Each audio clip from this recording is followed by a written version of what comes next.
Today is Monday, January 28th, and this is the ADM Investor Services Monday Market Kickoff. Please note that the views and opinions expressed here today are solely those of our guests and should not be construed as the views or opinions of ADM Investor Services or Archer Daniels Midland Company. Today's guests are Steve Freed, Vice President of Grain Research at ADMIS, and Alan Bush, the ADMIS Senior Financial Economist. Steve, what does the end of the U.S. government shutdown mean for ags?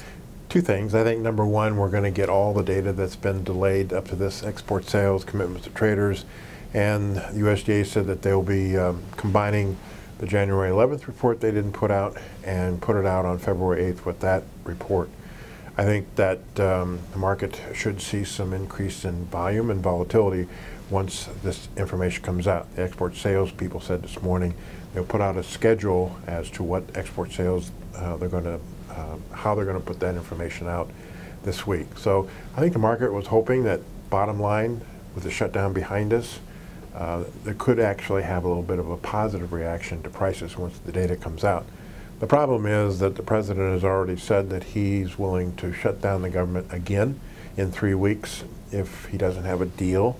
And so the market's very concerned about that aspect of the shutdown coming back in 3 weeks. Let's move on to South America.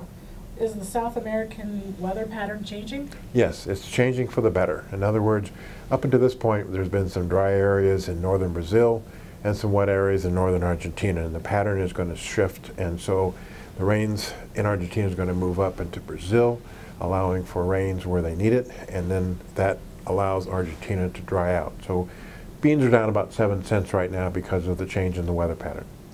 What is the market expectations for the U.S. and China trade talks this week? I think most people expect that the basic talks will be extended into the summer.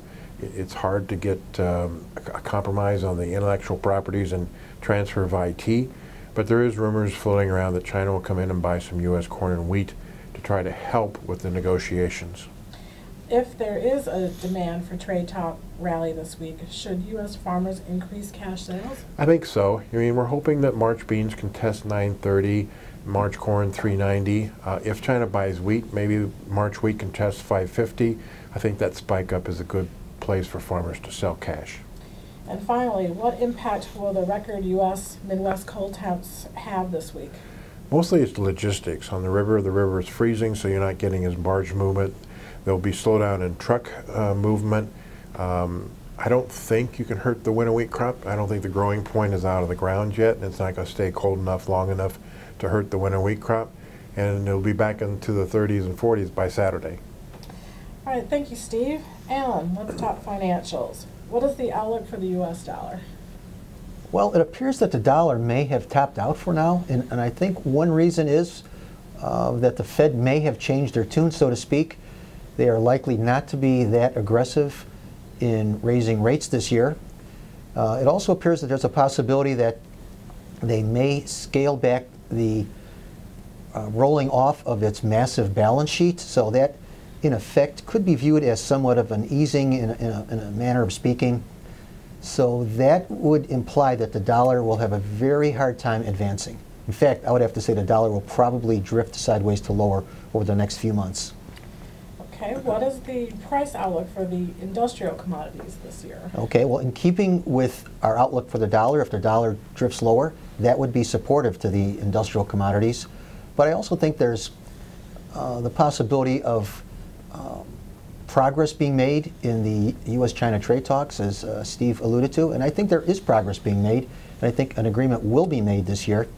All of that should be supportive to the industrial commodities across the board, from crude oil to copper. All the industrial commodities, I think, have bottomed and will probably work higher from here. Gold futures registered a 7-month high today. Will futures continue to advance in price? Well, once again, I think a lot of that is due to the dollar, I believe, topping.